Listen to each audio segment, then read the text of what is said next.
একাদশ শ্রেণীর প্রিয় শিক্ষার্থীবৃন্দ, সবাইকে স্বাগত জানাচ্ছি। মনোবিজ্ঞান প্রথম পত্রের ক্লাসে যুক্ত হচ্ছি। ঠিক এক সপ্তাহ পরে আবার তোমাদের সামনে উপস্থিত হলাম। প্রিয় শিক্ষার্থীবৃন্দ, আমরা মনোবিজ্ঞান প্রথম পত্রের প্রথম যে ক্লাসটি করেছি সেখানে একেবারেই বলা যায় মনোবিজ্ঞানের সিলেবাসে বিষয়গুলো কি আছে এবং মনোবিজ্ঞান সম্পর্কে প্রাথমিক একটি ধারণা কিভাবে আমরা পেতে পারি এই কেন্দ্রিক একটু আলোচনা আমরা গত ক্লাসে পড়েছিলাম। সেই সঙ্গে তোমরা আরেকটি জিনিসও খেয়াল করেছো যে আমরা প্রথম ক্লাসে খুব সামান্য সময়ের জন্য মনোবিজ্ঞান যে বানানটি সেই বানানটির ইংরেজি বানানটি আমরা শিখেছি, মনোবিজ্ঞানের আধুনিক সংজ্ঞা এবং মনোবিজ্ঞানের যে প্রাথমিক পর্যায়ের সংজ্ঞাটি ছিল এটিও কিন্তু আমরা ওই ক্লাসে জেনেছি। প্রিয় শিক্ষার্থীবৃন্দ, আমরা আজকে একটু তোমাদের কৌতূহলের জায়গা থেকে, আমাদের অভিজ্ঞতার জায়গা থেকে বলি, অনেক সময় তোমরা জিজ্ঞেস করতে চাও বা শুনতে চাও একটু ছাড় সম্পর্কে আরেকটু কিছু, সেই জায়গা থেকে আমার শিক্ষা জীবনের একটু জায়গা এখানে লেখা আছে যে এসএসসি করেছে 1987 সালে, এইচএসসি 1989 সালে, এরপরে বিএসসি অনার্স রাজশাহী বিশ্ববিদ্যালয় থেকে 1992, এমএসসি মনোবিজ্ঞান রাজশাহী বিশ্ববিদ্যালয় 1993, বিএড করেছি 1999 টিটিসি ঢাকার জাতীয় বিশ্ববিদ্যালয়, এরপরে এমএড করেছি ঢাকা বিশ্ববিদ্যালয় আইইআর থেকে এবং সর্বশেষ 2005 সালে পিএইচডি ডিগ্রি রাজশাহী বিশ্ববিদ্যালয় থেকে অর্জন করেছি। প্রিয় শিক্ষার্থীবৃন্দ, আর একটু যদি আমার কর্মজীবনের কথা বলি তাহলে আমার চাকরি জীবনটা শুরু হয়েছিল একেবারে সলিমুল্লাহ ডিগ্রি কলেজ, ঢাকার একটি কলেজ। সেই কলেজে 1999 সালে আমি যোগদান করি। এরপরে 24তম বিসিএস এর মধ্য দিয়ে 2005 সালে এমসি কলেজ সিলেটে যোগদান করি। এরপরেই আমার বদলি হয় কুড়িগ্রাম সরকারি কলেজ, সেখানে কিছুদিন কাজ করার পরে 2007 সাল থেকে শুরু করে বর্তমান সময়কাল পর্যন্ত রাজশাহী কলেজে আছি। প্রায় বলা যায় সর্বশেষ রাজশাহী কলেজে 13 বছর থেকে এখানে কর্মরত আছি। প্রিয় শিক্ষার্থীবৃন্দ, ঠিক যে কোর্সটির সঙ্গে যুক্ত হয়েছি সেটা তোমরা ইতিমধ্যে জেনেছো, একাদশ শ্রেণীর 123 নম্বর কোর্স মনোবিজ্ঞান প্রথম পত্র, এবং প্রথম পত্রের আজকে হচ্ছে 2 নম্বর ক্লাস। প্রিয় শিক্ষার্থীবৃন্দ, ঠিক অধ্যায় মনোবিজ্ঞান পরিচিতি, এবং সেখান থেকে আমাদের আজকের পাঠের মনোবিজ্ঞান পরিচিতির মধ্যে আমরা একটু ঢুকে যাব এবং পাঠের একটি উদ্দেশ্য রেখেছি যে এই ক্লাস থেকে তোমাদের মনোবিজ্ঞান বিষয় সম্পর্কে একটি আগ্রহের জায়গা তৈরি হবে এবং তোমরা জানার জন্য কৌতূহল হবে। প্রিয় শিক্ষার্থীবৃন্দ, আজকের পাঠ হিসেবে আমরা রেখেছি মনোবিজ্ঞানের বিষয়বস্তু কি এবং মনোবিজ্ঞানের যে বিভিন্ন শাখাগুলো আছে এগুলো সম্পর্কে একটি ধারণা তোমাদেরকে দেবার চেষ্টা করব। সেই আলোকেই আমাদের আজকের পাঠ শেষে তোমরা যা জানতে পারবে বিষয়বস্তু হিসাবে আচরণের যে সংজ্ঞা এবং আচরণের যে কতগুলো প্রকারভেদ আছে এগুলো তোমরা আজকে জানতে পারবে। মনোবিজ্ঞানের বিষয়বস্তু হিসাবে মানসিক প্রক্রিয়াগুলোকে বর্ণনা করতে পারবে। মনোবিজ্ঞানের যে বিভিন্ন শাখাগুলো আছে সেই শাখাগুলোর নাম তোমরা জানতে পারবে এবং মনোবিজ্ঞানের বিভিন্ন শাখাগুলোকে খুব সংক্ষিপ্ত পরিসরে কিভাবে তোমাদের সামনে একটু পরিষ্কারভাবে তুলে ধরা যায় সেই ব্যাপারটিও চেষ্টা করব। সেই ব্যাপারটিও তোমরা আজকের এই ক্লাস থেকে জানতে পারবে। প্রিয় শিক্ষার্থীবৃন্দ, তো আমরা তার আগে একটু জানতে চাই সেটি হচ্ছে যে আমরা যেহেতু প্রথম অধ্যায়ের মধ্যে আছে, কাজে একটি ধারাবাহিকতার মধ্য দিয়ে আমরা চলবো। ঠিক তোমাদের সিলেবাসে যেমনটি আছে সেই ধারাবাহিকতা রক্ষা করে আমরা এগোতে থাকবো। সেখান থেকে আমরা একটু ফিরে দেখা বা গত ক্লাসের যে পাঠ আছে সেই পাঠটি একটু ধারাবাহিকভাবে যদি দেখে আসি, কারণ এক সপ্তাহ পরে যখন ক্লাসে ফিরে আসি তখন আগের ক্লাসের ধারাবাহিকতা রক্ষার খাতিরেই খুব সংক্ষেপে আমরা একটু গত ক্লাসের স্লাইডগুলো, গুরুত্বপূর্ণ স্লাইডগুলো একটু দেখে আসবো, তাহলে তোমাদের এই ক্লাসটি একটু ধরতে সুবিধা হবে। প্রিয় শিক্ষার্থীবৃন্দ, একটু যদি খুব মনোযোগ দাও তাহলে তোমরা দেখবে যে এট এ গ্লান্স দেখতে পাচ্ছ পুরো রাজশাহী কলেজের ভিউ এখানে চলে আসছে এবং সেই ভবনগুলো পার হয়েই একেবারে পিছনের দিকে দেখতে পাচ্ছ একেবারে পদ্মার তীর, এত মনোমুগ্ধকর একটি জায়গায় কিন্তু রাজশাহী কলেজটি অবস্থান করছে। নিশ্চয়ই তোমরা অনেকটাই এক্সাইটেড হয়ে আছো কবে রাজশাহী কলেজে আসবে, কবে এই ক্যাম্পাসটি দেখবে, ঝকঝকে তকতকে ক্যাম্পাসটি। আমরাও অপেক্ষা করছি প্রিয় শিক্ষার্থীবৃন্দ, অনেক বেশি মিস করছি তোমাদেরকে। এরপরেই তোমরা দেখেছিলে যে একদম ভবনটি ঢুকলে পরে যে ভবনটি প্রশাসনিক ভবন সেটি তোমরা গতদিন দেখেছো। এরপরে আমরা তোমাদের যে ভবনটিতে ক্লাস হয় সেই ভবনটিও তোমরা দেখেছো, দ্বিতীয় বিজ্ঞান ভবন।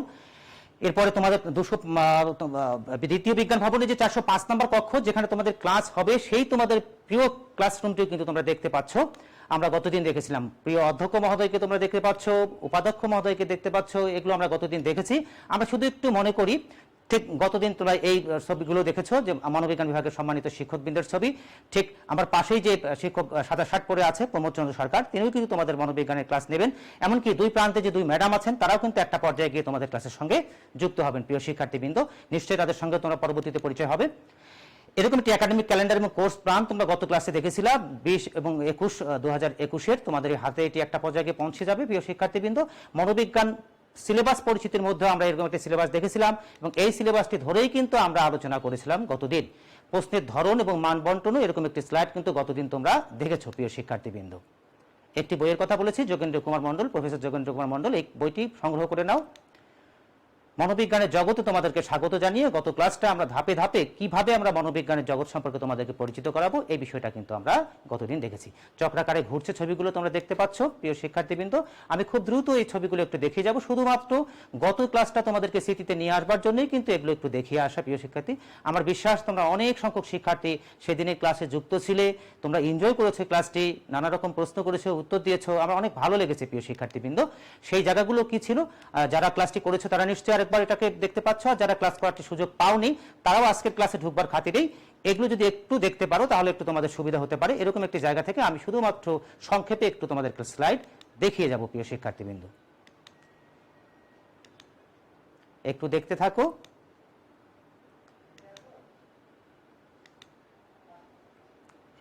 দেখতে পাচ্ছ অনেকগুলো মানুষ, এখানে অনেকগুলো মানুষ তোমরা দেখেছিলে প্রিয় শিক্ষার্থীবৃন্দ। কয়টি ঘোড়া বলেছিলাম? 4টি ঘোড়া। একটু সময় নিয়ে দেখতে হয়, গত ক্লাসটি দরকার পড়লে আবারও তোমরা একটু ওটাকে একটু রিভিউ করে দেখবে অথবা পুনরায় একবার দেখার চেষ্টা করবে। এই ছবিগুলো আমরা দেখেছিলাম প্রিয় শিক্ষার্থীগুলো, নিশ্চয়ই মনে পড়ছে তোমাদের। একটু কৌতুকের সঙ্গে যুক্ত হয়েছিলাম, আবেগ কিভাবে কাজ করে তার ছবিও আমরা দেখেছি, ভিডিও দেখেছি, তাই না প্রিয় শিক্ষার্থীবৃন্দ? একটি বিড়াল ঘুমোচ্ছিল।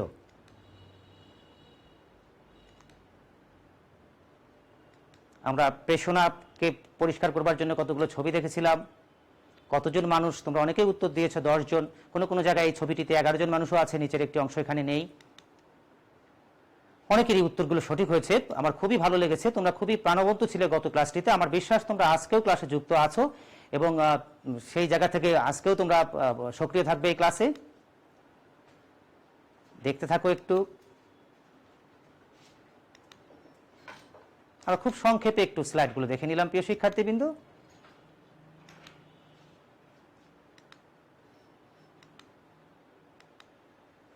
এখানে একটি গান শুনেছিলাম, মুক্তিযুদ্ধের একটি গান শুনে এসেছিল, কিভাবে মনোযোগটা পরিবর্তন হয় তারই একটি অংশ হিসাবে। এবং আমরা এই স্লাইডের মধ্য দিয়ে আমরা বলেছিলাম এতক্ষণ যা কিছু দেখে আসলাম তার কি ছিল, তার ছিল সবই হচ্ছে আমাদের সিলেবাসেরই আলোচনা প্রিয় শিক্ষার্থীবৃন্দ। এরপর আমরা মনোবিজ্ঞানের সংজ্ঞাটিকে কিভাবে সাইকোলজি বানান করা যায় এটি তোমরা গত ক্লাসে দেখেছো প্রিয় শিক্ষার্থীবৃন্দ। পিসি চলো যাই এর মধ্য দিয়ে তোমরা মনোবিজ্ঞান বানানটি করতে শিখেছো। সাইকোলজি শব্দটি কোত্থেকে এসছে এই ব্যাখ্যাটিও কিন্তু আমরা গত ক্লাসে করেছি। এরকম একটি প্রশ্ন করেছিলাম, প্রশ্নের উত্তর তোমরা দিয়েছো, বেশিরভাগ শিক্ষার্থীরা উত্তরগুলো সঠিক দিয়েছো। এগুলো হচ্ছে সবচেয়ে আমার ভালো লাগার জায়গা, সবচেয়ে প্রাণের শক্তি, যে ক্লাসরুম থেকেই তোমরা প্রশ্নগুলো আত্মস্থ করতে পারো এবং বাড়িতে গিয়ে তোমাদের বাড়তি পরিশ্রমের দরকার হয় না। কারণ গত ক্লাসে আমি প্রায় 7টি প্রশ্ন করেছিলাম, অনেক শিক্ষার্থীরা তোমরা উত্তর দিয়েছো এবং সঠিক উত্তর দিয়েছো। কাজেই তোমরা যে অনেক মেধাবী শিক্ষার্থীরা রাজশাহী কলেজে ভর্তি হয়েছো সেটি তোমাদের প্রথম ক্লাস দেখে আমি বুঝতে পারছি। কাজেই তোমরা যদি আমার সামনে থাকতে, কাছে থাকতে, তাহলে আরো হয়তো এই জায়গাগুলোকে এনজয় করতে পারতাম। এবং এই আধুনিক যুগের যে সূচনা হয়েছিল সেখানে উইলিয়াম ওন্ড এবং আমরা এরকম একটি সালের কথাও পড়েছিলাম, 1879 সাল, যেখান থেকে গবেষণাগারটি স্থাপন হয় এবং বিজ্ঞান ভিত্তিক একটি যাত্রা বা শুভ সূচনা হয়ে থাকে। ওয়াটসনের সংজ্ঞার মধ্য দিয়ে আমরা বিজ্ঞান ভিত্তিক সংজ্ঞা পেয়েছিলাম, এরকম একটি কথা বলেছিলাম। এখানে একটি ভিডিও দেখেছিলাম, তোমাদের নিশ্চয়ই মনে পড়বে যে একটি পান্ডা কিভাবে সেই পানি, সেই ক্যানটি খুলে পানি পান করলো বা পানীয় পান করলো। এই একটি ভিডিও ছিল কিভাবে বাচ্চাটি লেবু খাওয়ার পরিপ্রেক্ষিতে তার যে কতটা টক লাগে তার পরিপ্রেক্ষিতে তার যে কতগুলো বডি এক্সপ্রেশন বা তার যে মুখের চাহনি সেটি আমরা খেয়াল করেছি। এরপরে আমরা মনোবিজ্ঞানটি আধুনিক সংজ্ঞা পড়েছিলাম গত ক্লাসেই। সেখান থেকে আমরা একটা পর্যায়ে এসে আরেকটি ভিডিওর সঙ্গে যুক্ত হয়েছিলাম, যে ভিডিওর মধ্য দিয়ে আমরা বোঝাবার চেষ্টা করেছিলাম আচরণ বলতে কি বোঝায় এবং মানুষ এবং প্রাণীর যে উভয়ের আচরণ হয় সেটিও কিন্তু আমরা একটি ভিডিওর মধ্য দিয়ে দেখেছি। এরপরে আচরণ কাকে বলে সেটা আমরা গত ক্লাসে পড়েছি প্রিয় শিক্ষার্থীবৃন্দ। মানসিক প্রক্রিয়া কাকে বলে এটিও কিন্তু গত ক্লাসে আমরা পরিষ্কার হয়েছি। এরপরে 5 নম্বর একটি প্রশ্ন এসেছিল, যা পড়িয়েছি তার পরিপ্রেক্ষিতে একটা করে প্রশ্ন এসেছিল প্রিয় শিক্ষার্থীবৃন্দ, এটাও নিশ্চয়ই তোমাদের মনে পড়ছে। তোমরা উত্তর বেশিরভাগ শিক্ষার্থীরা দিতে পেরেছো। এবং আমরা 6 নম্বর একটি প্রশ্ন ছিল, কে সংজ্ঞাটি প্রদান করেন, সেটিও তোমরা দিতে পেরেছো প্রিয় শিক্ষার্থীবৃন্দ। এগুলো আমরা আরেকবার একটু দেখে নিলাম, তোমাদের বিশেষ করে তোমাদেরকে মূল্যায়ন গত ক্লাসে আমি প্রথম ক্লাসে করতে চেয়েছিলাম। এটি হচ্ছে তোমাদের সেই ক্লাসরুম, ভরা একটি ক্লাসরুম। মনোবিজ্ঞানের ক্লাসরুম মানে হচ্ছে পরিপূর্ণ একটি ক্লাসরুম। শিক্ষার্থীরা কতটা মুগ্ধতার সঙ্গে ক্লাস করে তা তোমরা বিভিন্ন রকম ছবিগুলো দেখলে পরেই তোমরা বুঝতে পারবে। এবং একটি কথা বলে রাখি যে মনোবিজ্ঞানের শিক্ষার্থীদের এত বেশি তারা সচেতন, মনোবিজ্ঞান বিষয় সম্পর্কে তারা আগে থেকে এত বেশি জেনে আসে যে আলাদাভাবে তোমাদেরকে বাড়তিভাবে বলতে হয় না যে মনোবিজ্ঞান সাবজেক্টের মধ্যে এই বিষয়গুলো সুবিধা বা অসুবিধা আছে। আমরা সবসময় যেটা দেখে থাকি বেশিরভাগ শিক্ষার্থীরাই মনোবিজ্ঞান সাবজেক্টটি নেয়, এবং আমাদের কলেজে যে কয়েকটি গুচ্ছ আছে সেই কয়েকটি গুচ্ছর মধ্যে মনোবিজ্ঞান যে গুচ্ছের মধ্যে আছে সেই গুচ্ছের তো বটেই সর্বাধিক শিক্ষার্থীরা যেমন নেয়, পাশাপাশি যতগুলো গুচ্ছ আছে বিশেষ করে নৈর্বাচনিক অথবা চতুর্থ বিষয় হিসাবে সেখানে মনোবিজ্ঞানের শিক্ষার্থীরাই সর্বাধিক শিক্ষার্থী থেকে থাকে। এটি বলা যায় সেই 2010 সাল থেকে আজকের এই যে 20 সাল পর্যন্ত যতগুলো ব্যাচ পড়িয়ে আসলাম সবগুলোর ক্ষেত্রেই একই অবস্থা, একই বিষয়। এবং এবারও আমি যে ভর্তি তোমরা হয়েছো আমি সেখানে দেখার চেষ্টা করেছি মনোবিজ্ঞান কতজন শিক্ষার্থী নিয়েছে, সেখানে দেখেছি সর্বাধিক শিক্ষার্থীরা মনোবিজ্ঞান নিয়েছে। কাজেই প্রিয় শিক্ষার্থীবৃন্দ, এটাই হচ্ছে আমাদের সবচেয়ে ভালো লাগার জায়গা, তোমাদেরকে দিয়ে নানা রকম কার্যক্রমের সঙ্গে যুক্ত হওয়ার একটি সুযোগ আমরা পেয়ে থাকি, এবং শিক্ষার্থীরা প্রাণবন্ত একটি ক্লাসের মধ্য দিয়ে নতুন নতুন কিছু সৃষ্টি করে থাকে। প্রিয় শিক্ষার্থীরা, দেখতে পাচ্ছ একদম পরিপূর্ণ ভরা একটি ক্লাসরুম।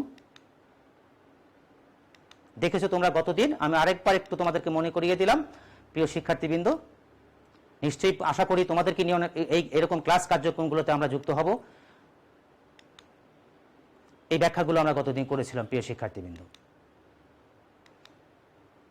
এরকম কতগুলো পুরস্কারও তোমাদেরকে দেওয়া হয় বা দেওয়া হবে।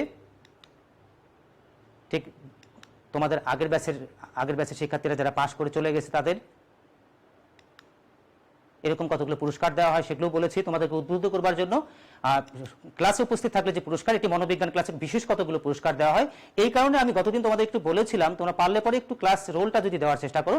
এই ক্লাসটি শুধুমাত্র মনোবিজ্ঞানের ক্লাসের জন্য, এই কারণেই বলছি যে যেহেতু মনোবিজ্ঞানের ক্লাসে বিশেষ বিশেষ কিছু পুরস্কারের ব্যবস্থা থাকে, কাজেই আমি একটু তোমাদেরকে বাড়তি কিছু পুরস্কার দিতে চাই, একটু উজ্জীবিত করতে চাই। এই কারণেই তোমাদেরকে বলেছি খুব কষ্ট করে হলে পরে যদি একটু জাস্ট রোলটা দেওয়ার চেষ্টা করো, তাহলে হয়তো আমি তোমাদেরকে খুব সহজেই শনাক্ত করতে পারবো। শুধু এই কারণেই তোমাদেরকে রোলগুলো দেওয়ার কথা বলেছি। ঠিক এভাবে বলেছিলাম লাইভ ক্লাসেও কিন্তু দ্বাদশ শ্রেণীর শিক্ষার্থীদেরকে আমি স্বাগত জানিয়েছিলাম, এটাও তোমাদেরকে জানিয়েছি। এই কারণেই তোমাদের সঙ্গে নিশ্চয়ই এরকম কার্যক্রমে আমরা যুক্ত হব। এগুলো নিশ্চয়ই তোমাদের মনে পড়ছে তোমাদের আগের ব্যাচে এভাবে বাড়ির কাজ তারা করে নিয়ে আসে, এগুলো বলেছিলাম। কাউন্সিলিং কার্যক্রম হয়, বিভিন্ন কোকারিকুলার অ্যাক্টিভিটিসে আমরা যুক্ত হই, নিশ্চয়ই মনে পড়ছে শিক্ষার্থীবৃন্দ। এরকম অনেক কিছু ক্রিয়েটিভ তোমরা তৈরি করে থাকো, দেখতে পাচ্ছ কোকারিকুলার অ্যাক্টিভিটিসের নানা রকম বৈচিত্র্যের মধ্যে এগুলো তোমাদের মনে পড়ছে নিশ্চয়ই। সর্বশেষ কোর্স সমাপনী হয়, সেটার সঙ্গে আমরা যুক্ত হই। এমন একটি ছবি দেখেছিলাম, এরকম ছবি দেখে আমরা অন্ধকে হাতি দেখানো নিয়ে একটু কথা বলেছিলাম।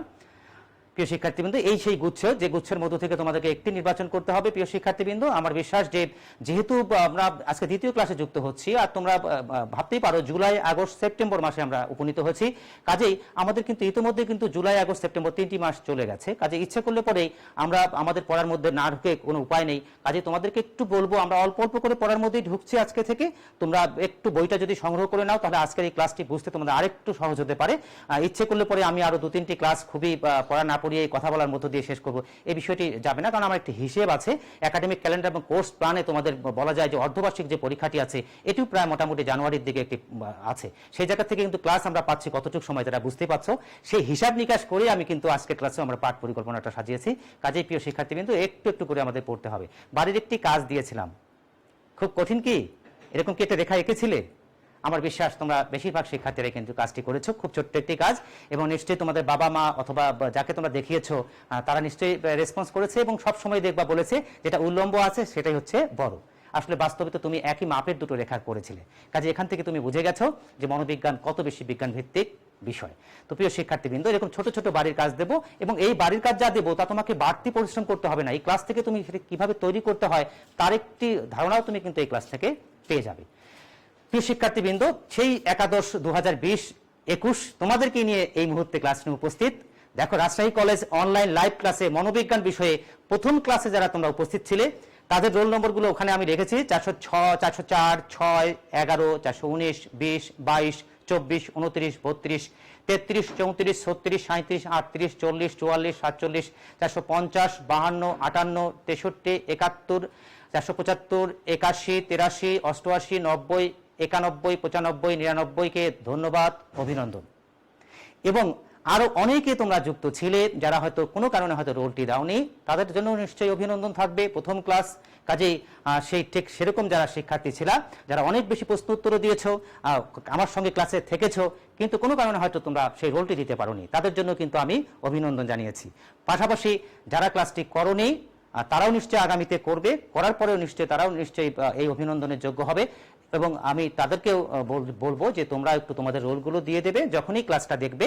আমি প্রত্যাশা করি একটি ক্লাস এবং পরবর্তীতে আরেকটি ক্লাসের মাঝখানে যে সময়টুকু থাকবে সেই সময়ের মধ্যেই তুমি চেষ্টা করবে তোমার ক্লাসটি দেখবার। আমরা প্রত্যাশা করি একেবারে লাইভ ক্লাসেই তুমি যুক্ত হও, তাহলে তুমি সরাসরি প্রশ্ন করার সুযোগটি পাবে। এবং আমি আমার ক্লাসে ব্যক্তিগতভাবে শেষের দিকের সময় এসে তোমরা এই লাইভ ক্লাসে যে প্রশ্নগুলো করবে সেই প্রশ্নগুলোর একটু উত্তর দেবারও সংক্ষেপে চেষ্টা করব, অথবা না পারলে পরে পরবর্তী ক্লাসে গিয়ে আমি সেই প্রশ্নগুলোর উত্তর দেবার চেষ্টা করব। এবং তোমরা যে কমেন্ট বক্সে তোমরা রোলগুলো দিচ্ছ অথবা তোমরা সেখানে কোনো প্রশ্ন করলে সেটাও নিশ্চয়ই বিবেচনায় রেখেই সেই প্রস্তুতি নিয়েও কিন্তু আমি পরবর্তী ক্লাসে এসে সেগুলোর একটা উত্তর দেওয়ার সুযোগ পাবো প্রিয় শিক্ষার্থীবৃন্দ। কাজেই এই সব শিক্ষার্থীদের জন্য কিন্তু পুরস্কার আছে এবং প্রতি মাসে মাসেই কিন্তু আমি উপস্থিতির কারণে কিন্তু আমার এই বলা যায় সেই 10 সাল থেকে শুরু করে আজকের দিন পর্যন্ত আমি পুরস্কৃত করে আসি।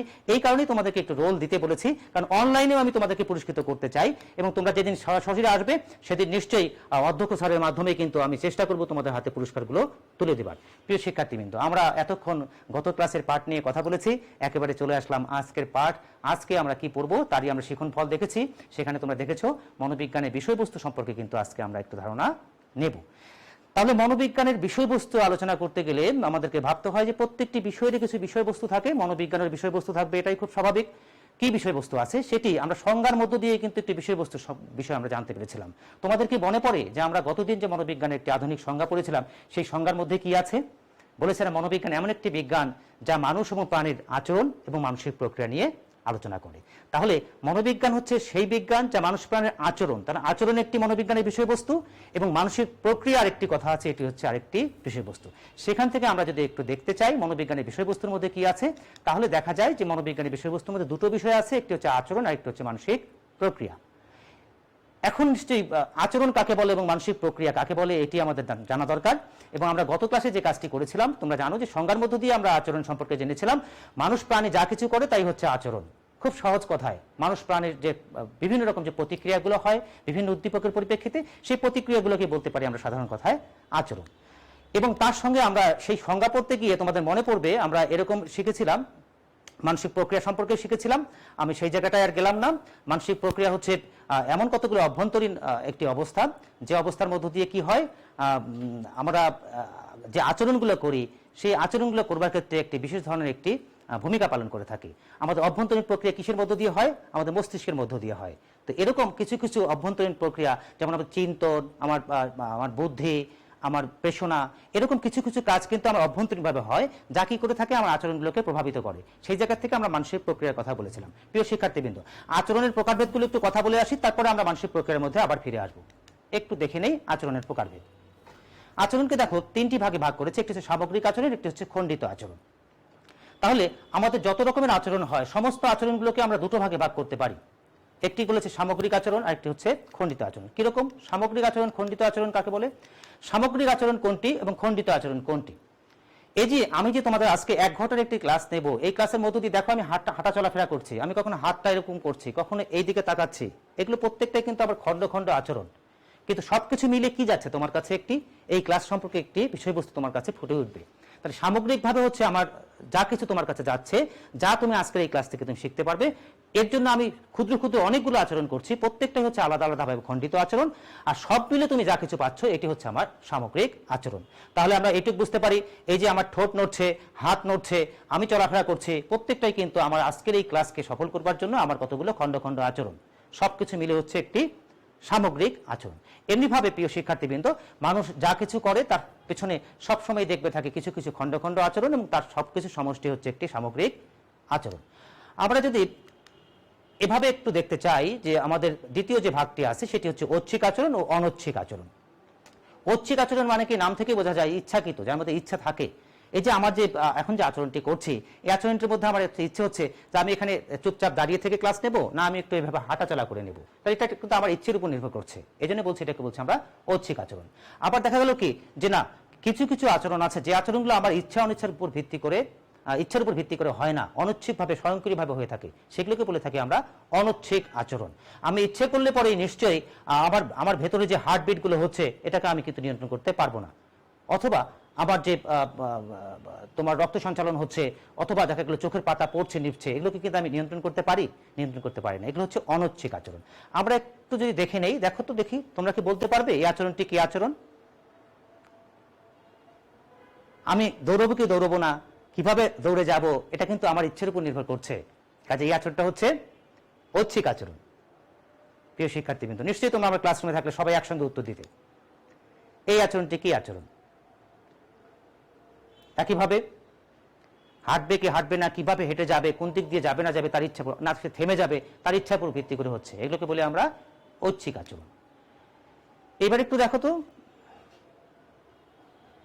আমি কথা বলতে বলতে কিন্তু আমার চোখের পাতা কখনো পড়ছে কখনো নিচ্ছে, এরকম হচ্ছে, এটাকে আমার ইচ্ছার উপর ভিত্তি করে হচ্ছে, আমি কি এটা নিয়ন্ত্রণ করতে পারবো?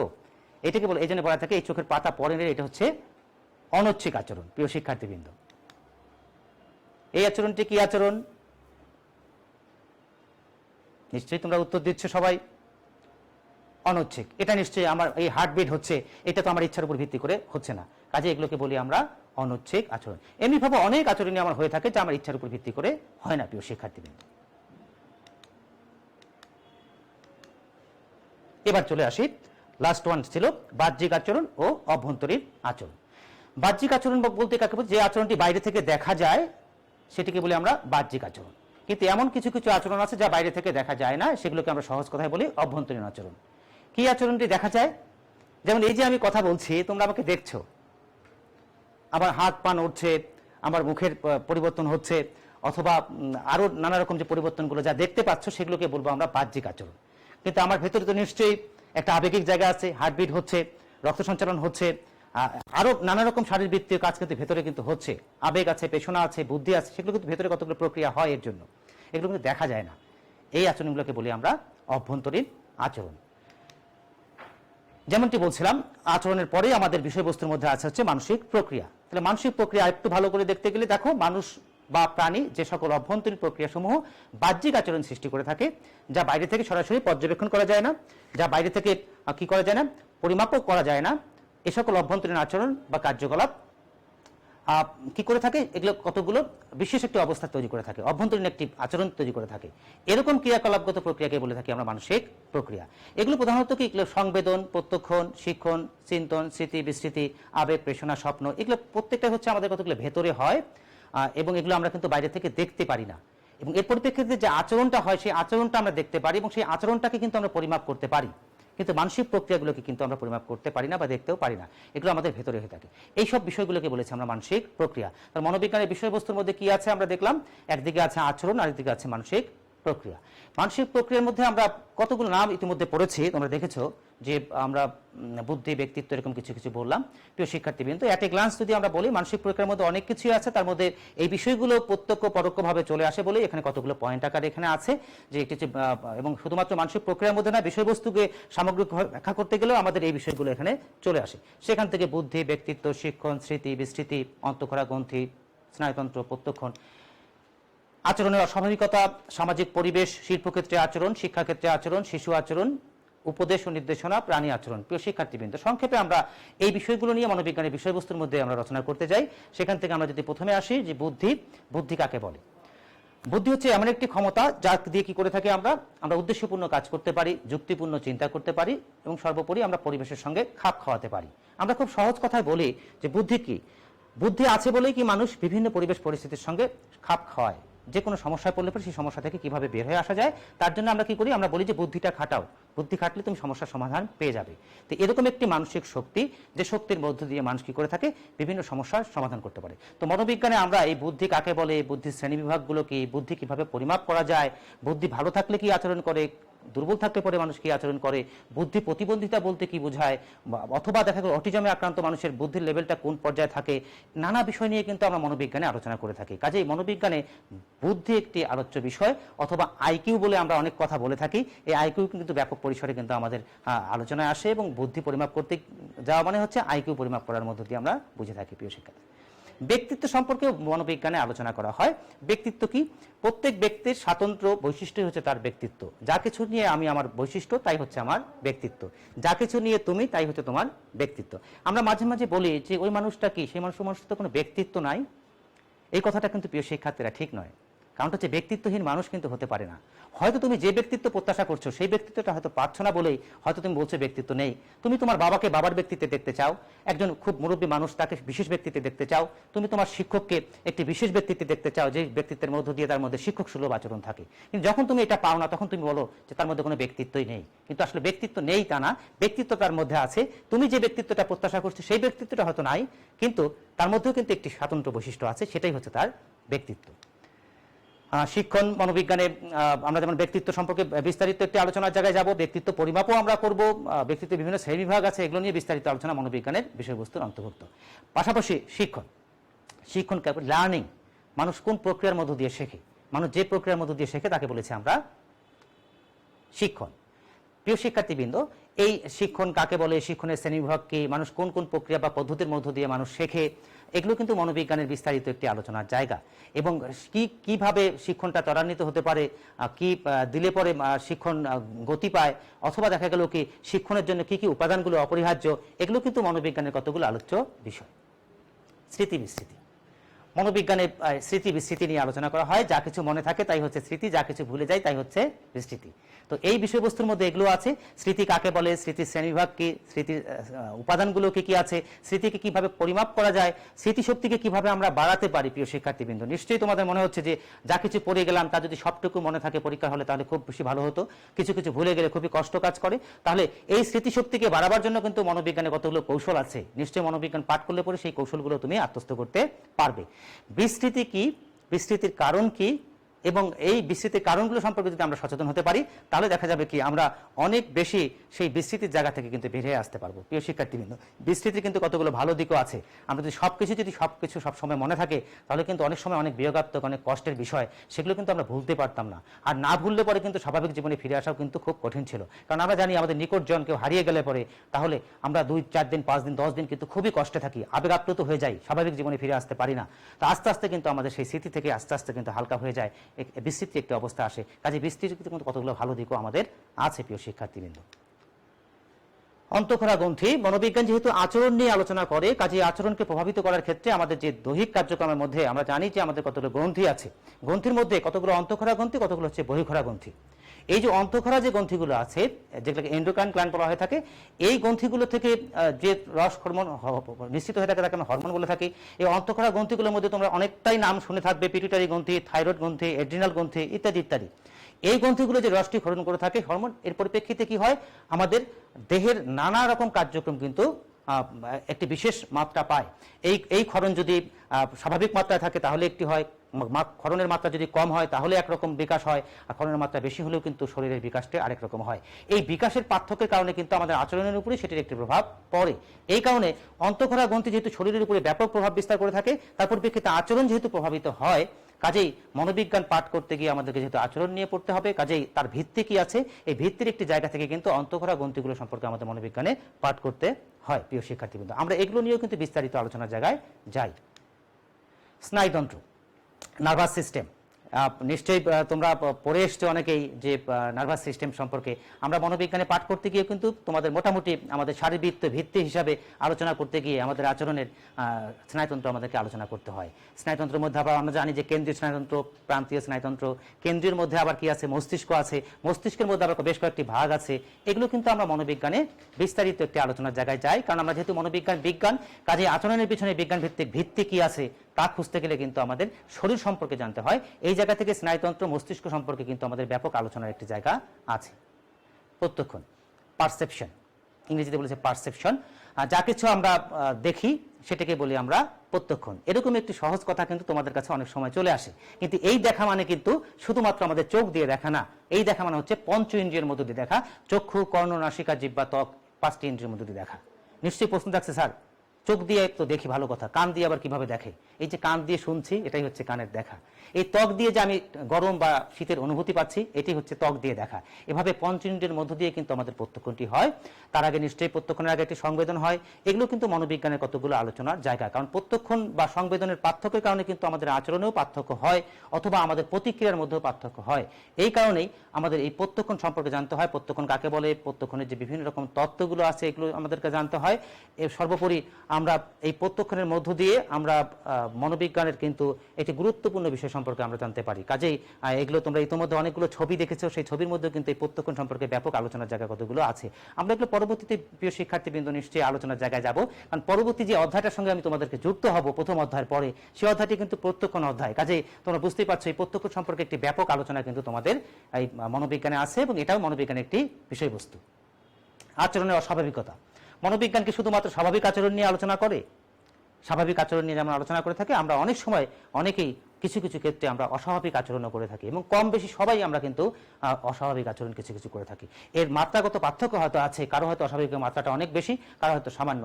এগুলো কিভাবে এগুলোকে পরিমাপ করা যায়, কেন এরকম আচরণ হয়, এগুলো থেকে উত্তরণের উপায় কি আছে, এগুলো কিন্তু মনোবিজ্ঞানের কতগুলো আলোচনার জায়গা প্রিয় শিক্ষার্থীবৃন্দ। কাজেই অস্বাভাবিক আচরণ নিয়েও কিন্তু মনোবিজ্ঞানে আলোচনা করা হয়, এটিও একটি মনোবিজ্ঞানের বিষয়বস্তু। সামাজিক পরিবেশ। মনোবিজ্ঞান তো আচরণ নিয়ে কথা বলে, মানুষের আচরণ নিয়ে মূলত কথা বলে, তার সঙ্গে প্রাণীর আচরণটিও যুক্ত হয়। মানুষ যেহেতু সামাজিক জীব, কাজেই মানুষ যখন কোনো আচরণ করে তাকে কিন্তু সামাজিক উপাদানগুলোর পরিপ্রেক্ষিতে তাকে প্রতিক্রিয়া করতে হয়, তার পরিপ্রেক্ষিতে তাকে বিবেচনায় নিয়ে কিন্তু আচরণ করতে হয়। কাজেই যে বিভিন্ন যে সামাজিক উপাদানগুলো আছে, এর সঙ্গে আচরণের কি সম্পর্ক আছে, সেটি কিন্তু মনোবিজ্ঞানের যোগসূত্রে স্থাপন করবার চেষ্টা করা হয়। আমি ইচ্ছে করলে পরেই কিন্তু ওয়েস্টার্ন কালচারের মতো করে তোমাদের সামনে আসতে পারছি না। তাহলে নিশ্চয়ই আমার একটি সমাজ সংস্কৃতি, আমার একটি মূল্যবোধ আছে, সেই মূল্যবোধের উপর ভিত্তি করেই কিন্তু আমাকে আচরণটি করতে হয়। এমনিভাবে কিন্তু বিভিন্ন জায়গায় বিভিন্ন অবস্থার পরিপ্রেক্ষিতে মানুষ যে আচরণগুলো করে থাকে, তা কিন্তু তার সামাজিক পরিবেশটাকে বিবেচনায় রেখে কিন্তু তাকে আচরণটি করতে হয়। কাজে প্রিয় শিক্ষার্থীবৃন্দ, মনোবিজ্ঞানে সামাজিক আচরণ সম্পর্কে কিন্তু বা সামাজিক পরিবেশ সম্পর্কে কিন্তু বিস্তারিত একটি আলোচনার জায়গা আছে, এটিও মনোবিজ্ঞানের বিষয়বস্তুর একটি জায়গা। শিল্পক্ষেত্রে আচরণ। শিল্পক্ষেত্রে বলতে কোন শিল্পক্ষেত্র? এটা ইন্ডাস্ট্রির কথা বলা হয়েছে, বিশেষ করে যারা চাকরি করে সেই ইন্ডাস্ট্রির কথা বলছি, আমি কর্মক্ষেত্রের কথা বলছি। সেই শিল্পক্ষেত্রে বা কর্মক্ষেত্রে গেলে পরে আমি ইচ্ছে করলে পরে বাড়িতে যেমনটি আচরণ করি তেমন আচরণ করতে পারি না, কারণ সেই শিল্প প্রতিষ্ঠানে কতগুলো নিয়ম নীতি আছে, সেই নর্মগুলোকে মেনেই কিন্তু আমাকে আচরণটি করতে হয়। এই কারণেই বলেছে শিল্পক্ষেত্রে কি আচরণ করতে হবে, মনোবিজ্ঞানে কিন্তু এই বিষয়টি আলোচনা করা হয়। প্রিয় শিক্ষার্থীবৃন্দ, আমরা নিশ্চয়ই লেখাপড়া করছি, আমরা নিশ্চয়ই প্রত্যাশা করি ভালোভাবে লেখাপড়া শিখে একটা পর্যায়ে গিয়ে কর্মজীবনে যাব। কর্মজীবনে গেলে পরে তোমাকে কি আচরণ করতে হবে তা কিন্তু তুমি মনোবিজ্ঞান পাঠ করলে তুমি জানার সুযোগটি পাবে। কারণ হচ্ছে যে বাড়ির আচরণ, তোমার সামাজিক কিছু গোষ্ঠীর আচরণ, পাশাপাশি তোমার একেবারে অফিসিয়াল একটি জায়গা বা ইন্ডাস্ট্রি বা কোনো একটা প্রতিষ্ঠান, সেখানে তোমার আচরণটি কি হবে তা কিন্তু আমরা পুঙ্খানুপুঙ্খভাবে আলোচনা করবার চেষ্টা করি। কাজে মনোবিজ্ঞানে সেই কর্মজীবনে গেলে কি আচরণ করতে হয়, এই জায়গাগুলো একটি আলোচনার জায়গা। শিক্ষাক্ষেত্রে আচরণ। নিশ্চয়ই এই যে আমরা একটি শিক্ষাক্ষেত্রে আছি, ছাত্র, শিক্ষক, কর্মকর্তা, কর্মচারী, সবাই আমরা শিক্ষাক্ষেত্রে আছি, এখানেও কিন্তু আমাদেরকে আচরণ করতে হয়। আমি ইচ্ছে করলে পরেই কিন্তু আমি বাড়িতে ঠিক যেভাবে যা কিছু করি তেমনটি শিক্ষা প্রতিষ্ঠানে করতে পারি না। তুমি ইচ্ছে করলে পরে বাড়িতে তুমি তোমার পা দুটো কিন্তু তুমি তোমার চেয়ারের উপরে তুলে তুমি বসে তুমি পড়াশোনা করতে পারো, কিন্তু কি তোমার ক্লাসরুমে আসলে পরে তুমি আচরণটি করতে পারবে? নিশ্চয়ই পারবে না। কারণ হচ্ছে শিক্ষাক্ষেত্রে আমার বিশেষ কতগুলো আচরণ আছে। তাহলে শিক্ষাক্ষেত্রে শুধুমাত্র সেই আচরণটি নয়, শিক্ষাক্ষেত্রে তার শিক্ষাদান পদ্ধতি বা প্রক্রিয়া, সেখানে বলবর্ধক একটি উপাদান, পুরস্কার দেওয়া হয়, আর এগুলো কিন্তু শিক্ষাক্ষেত্রে ব্যাপকভাবে কিন্তু প্রভাব বিস্তার করতে পারে। অথবা একটি কর্ম পরিবেশ বা শিক্ষা প্রতিষ্ঠানের একটি শৃঙ্খলা, এগুলো কিন্তু আমাদেরকে আচরণকে কি থাকে প্রভাবিত করে থাকে। অথবা সেই শিক্ষা প্রতিষ্ঠানে মনোমুগ্ধকর একটি মনোরম পরিবেশ, সেটিও কিন্তু আমার উপরে প্রভাব বিস্তার করতে পারে। অর্থাৎ শিক্ষাকে কেন্দ্র করে যে আচরণগুলো আছে, সেই আচরণ কেন্দ্রিক একটি আলোচনা কিন্তু মনোবিজ্ঞানের জায়গায় আছে। অর্থাৎ শিক্ষাকে কিভাবে আরো এগিয়ে নেওয়া যায় বা অবদান আরো বেশি বেশি রাখা যায়, সেক্ষেত্রে মনোবিজ্ঞানের একটি গুরুত্বপূর্ণ ভূমিকা পালন করতে পারে। শিশু আচরণ। মনোবিজ্ঞানে শুধুমাত্র মানুষ প্রাণীর আচরণ বলতে গিয়ে শুধু বয়স্ক মানুষের আচরণ বা কিশোরদের আচরণ এমনটি না, শিশুদেরকে আচরণ, শিশুদের যে আচরণ সেই আচরণটি নিয়ে আলোচনা করা হয়। তোমরা বুঝতেই পারছো যে শিশুরা তাদের সব আচরণগুলো কিন্তু বলতে পারে না। কারণ হচ্ছে কি, যে শিশু তো তার সুবিধা অসুবিধাগুলো সব পুরোপুরিভাবে বুঝতে পারে না, তার মুখ অভিব্যক্তি যেটি সেটাও কিন্তু সবসময় ঠিকভাবে আসে না। এই কারণে করতে হয় কি, তার আচরণটাকে মনোবিজ্ঞানী অথবা কাউন্সিলর যে তাকে কিন্তু পরিপূর্ণভাবে বুঝতে হয়, বুঝেই তার সম্পর্কে একটি মন্তব্য করতে হয়, চিন্তা করতে হয়, তাকে সেবা দিতে হয় এবং তাকে সেখান থেকে উত্তরণ ঘটাতে হয়। এই কারণে শিশুদের আচরণ আমাদের মনোবিজ্ঞানে পাঠ করতে হয়। শিশুর সেই জীবন বিকাশ কিভাবে ধাপে ধাপে বৃদ্ধি পেয়ে থাকে, শারীরিক বিকাশ, মানসিক বিকাশ, এগুলো কিন্তু মনোবিজ্ঞানের দিকে জানতে হয়। এবং সেই ক্ষেত্রে আমরা যদি সেই মনোবিজ্ঞান জেনে সেই শিশুর সঙ্গে বিজ্ঞানসম্মতভাবে আচরণ করি, তাহলে শিশুটার বিকাশ যত চমৎকারভাবে পরিপূর্ণভাবে হবে। আর তার মনস্তত্ত্ব যদি না বুঝতে পারি, সেক্ষেত্রে কিন্তু তার আচরণটা ঠিকভাবে পরিপূর্ণভাবে বিকশিত হবে না। পরবর্তীতে আমরা গিয়ে দেখি কিছু কিছু শিশু যখন বয়স বড় হয়ে যায়, তখন মধ্যে নানা রকম আমরা ব্যত্যয় বা কিছু কিছু আমরা অনাকাঙ্ক্ষিত আচরণ লক্ষ্য করে থাকি। তার কিন্তু বীজ বপন হয়ে থাকে সেই ছোট্ট বেলায়, সেই শিশুর আচরণের মধ্য দিয়ে। কারণ এই সময়টাই আমাকে পরিপূর্ণভাবে তার বিকাশটা যেন হতে পারে, সবটুকু দিক কিন্তু আমাদেরকে খেয়াল রাখতে হয়। প্রিয় শিক্ষার্থীবৃন্দ, এগুলো কিন্তু আমরা বিস্তারিত আলোচনার জায়গায় কিন্তু মনোবিজ্ঞানে যাব। শিশুকে কিভাবে বিকশিত করা যায়, পরিপূর্ণভাবে তার সুপ্ত প্রতিভাকে আলোকিত করা যায়। উপদেশনা নির্দেশনা, কারণ সবাই সবার সব সিদ্ধান্ত কিন্তু নিতে পারে না। আমাদের সমাজে যে মানুষগুলো আছে তার ভালো মন্দ সব সে নিজেই সব সময় সব কিছু বুঝে ফেলবে এমনটি কিন্তু নয়। এই কারণে হয় কি, তাকে বিভিন্ন সময় কাউন্সিলরের কাছে যেতে হয়, তাকে নির্দেশনা নিতে হয় বা উপদেশ নিতে হয়। এবং আমরা মনোবিজ্ঞানীরা এই কাজটি করবার চেষ্টা করে থাকি নানা রকম ক্ষেত্রে। তুমি কোথায় ভর্তি হবে, উচ্চশিক্ষা উচ্চ মাধ্যমিক পাশ করার পর তুমি কোথায় ভর্তি হবে, তুমি সিদ্ধান্ত নিতে পারছো না। বৈবাহিক দাম্পত্য জীবনে তুমি কেমন জীবনসঙ্গী পেতে চাও, তুমি সিদ্ধান্ত নিতে পারছো না। তুমি চাকরি পেয়েছো একাধিক, সেই একাধিক চাকরির মধ্যে দিয়ে তুমি কোন চাকরিতে যোগদান করবে আর কোনটাতে যোগদান করবে না, তুমি সিদ্ধান্ত নিতে পারছো না। অথবা একাধিক চাকরি তুমি একসঙ্গে পেয়ে গেছো। এক্ষেত্রে কিন্তু তুমি কাউন্সিলরের কাছে গেলে পরে তুমি ভালো মন্দ দিকগুলো তোমার শুনে সে কিন্তু তোমাকে সবগুলো দিকের ভালো মন্দ দিক দেখিয়ে তোমাকে সিদ্ধান্ত নেওয়ার ক্ষেত্রে একটি বিশেষ পরিবেশ সৃষ্টি করে দিতে পারে। সিদ্ধান্তটা তুমি নেবে, শুধুমাত্র ভালো মন্দ দিকগুলো কিন্তু মনোবিজ্ঞানী তোমার সামনে সুন্দরভাবে উপস্থাপন করবার একটি সুযোগ পাবে। প্রাণীর আচরণ, মনোবিজ্ঞান কি শুধুমাত্র মানুষের আচরণ নিয়ে আলোচনা করে? না, আমরা সংজ্ঞার মধ্যে শিখেছি মানুষ এবং প্রাণীর আচরণ। কাজেই প্রাণীর আচরণ নিয়ে ব্যাপক পরিসরে মনোবিজ্ঞানে আলোচনা করা হয়। প্রাণীর উপরে নানা রকম গবেষণা পরিচালিত হয়ে থাকে। তার পরিপ্রেক্ষিতে আমরা দেখি যে প্রাণীর ক্ষেত্রে যদি সত্য হয়, সেই বিষয়টি কিন্তু মানুষের ক্ষেত্রেও সত্য হতে পারে।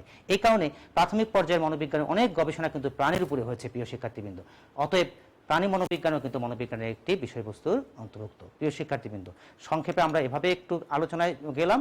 আর আমার বিশ্বাস যে তোমাদের কিছু প্রশ্ন থাকলে হয়তো আরেকটু ভালো হতে পারতো। তোমাদের বইয়ে মনোবিজ্ঞানের পরিধি বলে আরেকটি কথা আছে, আমি সেটা একটু তোমাদেরকে সংযোগ করিয়ে দিই। মনোবিজ্ঞানের পরিধির মধ্যে কি আছে দেখো, আচরণ, মানসিক প্রক্রিয়া এবং জৈব সামাজিক প্রক্রিয়া। তাহলে মনোবিজ্ঞানের বিষয়বস্তুর মধ্যে কিন্তু ইতিমধ্যে আমি আচরণ এবং মানসিক প্রক্রিয়া আলোচনা করে আসলাম। নতুন একটা বিষয় পেলাম, জৈব সামাজিক প্রক্রিয়া, আরেকটি প্রক্রিয়ার কথা বলেছে। তাহলে পরিধি ব্যাখ্যা করতে গেলে কিন্তু আমরা 1, 2 ব্যাখ্যা করার পরে জৈব সামাজিক প্রক্রিয়াটাকে একটু ব্যাখ্যা করে দিই, তাহলে তোমাদের এটা পরিষ্কার হয়ে যাবে। জৈব মানে কি? জৈব মানে বায়োলজিক্যাল, জৈবিক, শারীরবৃত্তীয়। অর্থাৎ মনোবিজ্ঞান পাঠ করতে গিয়ে ইতিমধ্যে বুঝেছো যে কেন্দ্রীয় স্নায়ুতন্ত্র নিয়ে কথা বলে, অন্তঃকরা গ্রন্থি নিয়ে কথা বলে, চোখ, কান ইত্যাদির গঠন কার্যাবলী নিয়ে কিন্তু মনোবিজ্ঞানের সংক্ষিপ্ত পরিসর আলোচনা কিন্তু আছে। কাজেই এই মনোবিজ্ঞানের আচরণের পিছনে আমাদের শারীরবৃত্তিক একটা ভিত্তি আছে, সেগুলোকে বলেছে আমরা জৈবিক দিক। কাজেই মনোবিজ্ঞানের যে আলোচনার পরিধি, সেই পরিধির মধ্যে আমার শারীরবৃত্তীয় দিকগুলো কিন্তু আছে। পাশাপাশি সামাজিক, ইতিমধ্যেই বলেছে মানুষ সামাজিক জীব। আমার শরীর যাই বলুক, আমার মন যাই বলুক, আমাকে কিন্তু ভাবতে হয় আমার সমাজ, আমার সমাজের রীতিনীতি, সামাজিক আচরণ কি হওয়া উচিত। কাজেই এই সামাজিক বিষয়গুলো কিন্তু আমাদের মনোবিজ্ঞানে আলোচনা করা হয়। সামাজিক প্রক্রিয়াগুলোর মধ্যে কি? সামাজিকীকরণের কতগুলো প্রক্রিয়া আছে, মাধ্যম আছে, নেতৃত্বের কতগুলো প্রক্রিয়া আছে, মাধ্যম আছে, এরকম কিন্তু নানা রকম কিন্তু সামাজিক কতগুলো প্রক্রিয়া আছে। এগুলো কিন্তু মনোবিজ্ঞানের আলোচ্য বিষয়। প্রিয় শিক্ষার্থীবৃন্দ, আমার বিশ্বাস যে এই ইতিমধ্যে তোমাদের মনোবিজ্ঞানের বিষয়বস্তু পড়ার মধ্য দিয়ে, জৈব সামাজিক প্রক্রিয়া বোঝার মধ্য দিয়ে মনোবিজ্ঞানের পরিধি সম্পর্কে কিন্তু তোমাদের একটি ধারণা হয়ে গেল।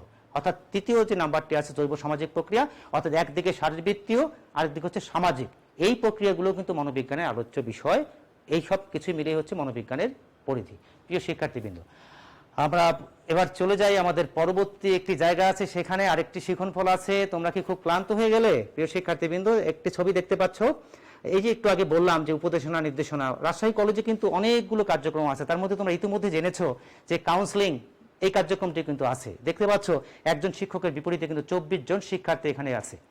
অর্থাৎ তোমরা যতজন আছো প্রত্যেকে কিন্তু কতগুলো গুচ্ছে ভাগ করা হয় এবং একজন শিক্ষকের তত্ত্বাবধানে তোমরা 2 বছর থাকো, যেটা আমরা গাইড টিচার বলে থাকি। ঠিক তেমনিভাবেই কিন্তু এখানে শিক্ষার্থীরা কিন্তু এখানে রয়েছে। প্রিয় শিক্ষার্থীবৃন্দ, তো নিশ্চয়ই তোমরা যখন আমাদের ক্যাম্পাসে আসবে তখনও নিশ্চয়ই তোমাদের সঙ্গে আমাদের এই পরিচয়ের কার্যক্রমগুলো ঘটবে। তো এমনিভাবে আমাদের মনোবিজ্ঞানের প্রয়োগের যে জায়গাটি আছে, সেটি কিন্তু প্রতিটি পদে পদে তোমরা দেখবা যে এই যে গাইড টিচার, এই যে তোমার উপদেশনা নির্দেশনার জায়গায় যাওয়া, তোমার সঙ্গে কাউন্সিলিং এর জায়গাটি যাওয়া, তোমার সুবিধা অসুবিধাগুলোকে বোঝা, এগুলো কিন্তু আমাদের কিন্তু খুবই গুরুত্বপূর্ণ কতগুলো জায়গা। প্রিয় শিক্ষার্থীবৃন্দ, তোমরা অনেকটা মনে ক্লান্ত হয়ে গেলে, কিন্তু ক্লান্ত হলে তো কিছু করার নেই। প্রিয় শিক্ষার্থীবৃন্দ, আমাদের তো আরেকটি শিখনফল আছে। তাহলে মাঝখানে যদি আমরা একটু ছোট্ট আকারে একটু ভিডিও দেখে আসি তাহলে কি একটু ক্লান্তি দূর হতে পারে? হ্যাঁ, আমরা একটা ছোট্ট ভিডিওর সঙ্গে যুক্ত হই।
প্রিয় শিক্ষার্থীবৃন্দ, আমরা নিশ্চয়ই 1 মিনিট 1.5 মিনিটের একটি ভিডিওর মধ্য দিয়ে আমার বিশ্বাস তোমরা অনেকেই একটি নির্মল হাসির মধ্য দিয়ে এই সময়টিকে উপলব্ধি করেছো। এইটি ক্লাসরুমে থাকলে পরে আমি হয়তো তোমাদের মুখগুলো দেখতে পারতাম। প্রিয় শিক্ষার্থীবৃন্দ, নিজের মনটাকে সবসময় কী করতে হবে? সবসময় ভালো রাখতে হবে এবং দিনের যে কোনো একটি সময় অন্তত 1-1.5 মিনিটের জন্য যদি আমরা একটু হাসতে পারি, মন খুলে হাসতে পারি, তাহলে কিন্তু তুমি অনেক বেশি নিজেকে ভালো রাখতে পারবে, নিজের মনটাকে সুস্থ রাখতে পারবে। এটি আমাদের আসলে খুবই দরকার। সেটি যে মাধ্যমের মধ্য দিয়ে হোক না কেন, তোমার মনটাকে একটু হাসি খুশি রাখার চেষ্টা করবে, কারণ আমরা বাড়তি একটি প্রাণ শক্তি পাবো, যে প্রাণ শক্তির মধ্য দিয়ে আমরা নতুন নতুন কিছু সৃষ্টি করতে সক্ষম হব। প্রিয় শিক্ষার্থীবৃন্দ, আমরা চলে যাই আমাদের পরবর্তী যে শিখন ফলটি আছে, সেই শিখন ফলে মনোবিজ্ঞানের যে শাখাগুলো আছে সেগুলো একটু সংক্ষেপে আমরা আলোচনা করি। আমরা জানি যে আসলে মনোবিজ্ঞান একটি বিষয়, যে বিষয়ের অনেকগুলো শাখা প্রশাখা। কেন? কারণ মনোবিজ্ঞান আজকে দিনের পর দিন গবেষণার মধ্য দিয়ে অনেক বিকশিত হয়েছে। একটি বটবৃক্ষর কথা যদি চিন্তা করি, সেটাকে আমরা মনোবিজ্ঞান ভাবতে পারি এবং তারই আস্তে আস্তে আস্তে আস্তে আস্তে কী হয়েছে? শাখা প্রশাখা গজিয়েছে। সেই শাখা প্রশাখাগুলো পরে আমরা শাখা। তো এখন আমরা একটু খেয়াল করব মনোবিজ্ঞানের সেই শাখাগুলো কি, যা নিয়ে সব কিছু মিলেই মনোবিজ্ঞান তৈরি হয়েছে। অ্যাট এ গ্লান্স একটু দেখতে থাকো। আমরা ঠিক আমি উচ্চারণ করছি না, এগুলোই আমরা আলোচনার জায়গায় যাব। তোমরা নিশ্চয়ই দেখতে পাচ্ছ মনোবিজ্ঞানের 6টি শাখা এখানে দেখতে পাচ্ছ। প্রিয় শিক্ষার্থীবৃন্দ, আমরা আরেকটি স্লাইডে যাই, দেখো এখানেও দেখতে পাচ্ছ আরো 5টি 11টি শাখা দেখতে পাচ্ছ। প্রিয় শিক্ষার্থীবৃন্দ, এগুলো আলোচনায় আমরা আসব। দেখো 12 থেকে শুরু করে 17 পর্যন্ত মোটামুটি এই কয়টি নিয়ে আমরা সংক্ষেপে একটা আলোচনার জায়গায় যাব। প্রিয় শিক্ষার্থীবৃন্দ, এর বাইরেও কিন্তু মনোবিজ্ঞানের শাখা আছে। আমরা এরকম কতগুলো শাখা পাই। তোমরা আরো উপরের ক্লাসে যখন উঠবে তখন আরো বিস্তারিত জানার চেষ্টা করবে, কারণ অসংখ্য শাখা কিন্তু মনোবিজ্ঞানের আছে। এবং এই শাখাগুলোকে কিন্তু আবার দুটো ভাগে ভাগ করা হয়েছে। কতগুলো বলেছে পিওর বা বেসিক ব্রাঞ্চ, কতগুলো মৌলিক শাখা আমরা বলে থাকি, আর কতগুলো বলে অ্যাপ্লাইড মানে প্রায়োগিক বা ফলিত কতগুলো শাখা আছে। প্রিয় শিক্ষার্থীবৃন্দ, যেমন দেখতে পাচ্ছ জেনারেল সাইকোলজি, সোশ্যাল সাইকোলজি, এমনি ভাবে কতগুলো এগুলো হচ্ছে পিওর বা মৌলিক কতগুলো শাখা। আবার অ্যাপ্লাইডের মধ্যে দেখো ক্লিনিক্যাল, ইন্ডাস্ট্রিয়াল, এডুকেশনাল, এরকম কতগুলো শাখা কিন্তু আছে। আমরা আমাদের আলোচনার মধ্য দিয়ে এই জায়গাগুলো আমরা পরিষ্কার হবার চেষ্টা করব। প্রিয় শিক্ষার্থীবৃন্দ, তাহলে আমরা সবার প্রথমে আসি 1 নম্বরের শাখাটি ছিল, সেটি হচ্ছে সাধারণ মনোবিজ্ঞান বা জেনারেল সাইকোলজি। সাধারণ মনোবিজ্ঞান সত্যিকার অর্থে এটি মনোবিজ্ঞানের পৃথক কোনো শাখা নয়, তারপরে এটাকে আমরা শাখা হিসেবে দেখিয়েছি। কারণটা হচ্ছে কি, এই শাখার মধ্যে মনোবিজ্ঞানের যে প্রাথমিক বিষয়গুলো আছে, একেবারে মৌলিক বিষয়গুলো আছে, এগুলো খুব সংক্ষিপ্ত পরিসরে প্রাথমিক একটি ধারণা দেওয়ার জন্য একটি শাখায় আলোচনা করা হয়। সেটাকে বলে থাকি আমরা সাধারণ মনোবিজ্ঞান। যেমন তোমাদের যে একাদশ শ্রেণীর যে সিলেবাসটি আছে বা দ্বাদশ শ্রেণীর যে সিলেবাসটি আছে, এই সিলেবাসটি কিন্তু একেবারে সাধারণ মনোবিজ্ঞানের কতগুলো কথাবার্তা, মৌলিক কতগুলো বিষয় নিয়ে প্রাথমিক একটি ধারণা দেওয়ার চেষ্টা করা হয়। এগুলোকেই বলেছি আমরা সাধারণ মনোবিজ্ঞান। এখানে যে পয়েন্টগুলো দেখতে পাচ্ছ, এগুলো সম্পর্কে তোমরা গত ক্লাসে একটু পরিচিত হয়েছে। আমরা সিলেবাসটার কথা বলেছি। এই সিলেবাসের মধ্যে যা কিছু আছে তা কিন্তু একেবারে বলা যায় সাধারণ মনোবিজ্ঞানের সাধারণ কতগুলো বিষয়। প্রিয় শিক্ষার্থীবৃন্দ, অর্থাৎ সংবেদন, প্রত্যক্ষণ, মনোযোগ, শিক্ষণ, পেশনা, আবেগ, বুদ্ধি, ব্যক্তিত্ব, স্মৃতি, বিস্তৃতি, চিন্তন, এগুলো সম্পর্কে প্রাথমিক পর্যায়ে একটি ধারণা কিন্তু এখানে থাকে। এই কারণে এটাকে বলেছে সাধারণ মনোবিজ্ঞান। আমরা 2 নম্বর যদি শাখাটার কথা বলি, যে 17টি শাখা দেখেছিলাম তার মধ্যে আছে পরীক্ষণ মনোবিজ্ঞান বা এক্সপেরিমেন্টাল সাইকোলজি। এক্সপেরিমেন্ট বা পরীক্ষণ, পরীক্ষণ মানে হচ্ছে পরীক্ষা নিরীক্ষা, গবেষণাগার। গবেষণাগারে পরীক্ষা নিরীক্ষা হয়। তো সেই জায়গা থেকে দেখতে পাচ্ছ একটি গবেষণাগার, গবেষণাগারের মধ্যে একটি কুকুর নিয়ে গবেষক সেখানে গবেষণা করবার চেষ্টা করছে। তো মনোবিজ্ঞানেও মানুষ এবং প্রাণীর উপরে কিন্তু ব্যাপক পরিসরে কিন্তু গবেষণা পরিচালিত হয়ে থাকে। তো গবেষণা যদি মনোবিজ্ঞানে হয় তাহলে তার জন্য নিশ্চয়ই গবেষণাগারের প্রয়োজন হতে পারে। ঠিক এই যে গবেষণাগুলোকে নিয়েই কিন্তু একটি শাখা মনোবিজ্ঞানে আছে, সেটিকে বলেছি আমরা পরীক্ষণ মনোবিজ্ঞান, যেখানে পরীক্ষা নিরীক্ষা করা হয়। অর্থাৎ মনোবিজ্ঞানের আলোচনা এত ব্যাপক যে শুধুমাত্র পরীক্ষাগার নির্ভর, পরীক্ষা নিরীক্ষা নির্ভর এরকম কিছু কার্যক্রমকে নিয়ে একটি শাখা রচিত হয়েছে, সেটাকে বলেছি আমরা পরীক্ষণ মনোবিজ্ঞান। দেখতে পাচ্ছ যে শিশুর উপরে পরীক্ষণ পরিচালনা করা হচ্ছে, শিশু কিভাবে ছোটবেলা থেকে আস্তে আস্তে আস্তে আস্তে বৃদ্ধি হচ্ছে, কোন বয়সে তার কি বিকাশ হচ্ছে, এগুলো কিন্তু পর্যায়ক্রমে এগুলো বিজ্ঞানীরা কিন্তু গবেষণা করে দেখেন কোন বয়সে তার কি চাহিদা, কি শারীরিক চাহিদা, কি মানসিক চাহিদা, পর্যায়ক্রমে কিভাবে বাড়ে, কোন বয়সে গিয়ে কি আচরণ করে, এগুলো কিন্তু মনোবিজ্ঞানীরা গবেষণা করে থাকেন। এগুলো হচ্ছে সবই পরীক্ষণ মনোবিজ্ঞানের আলোচ্য বিষয়।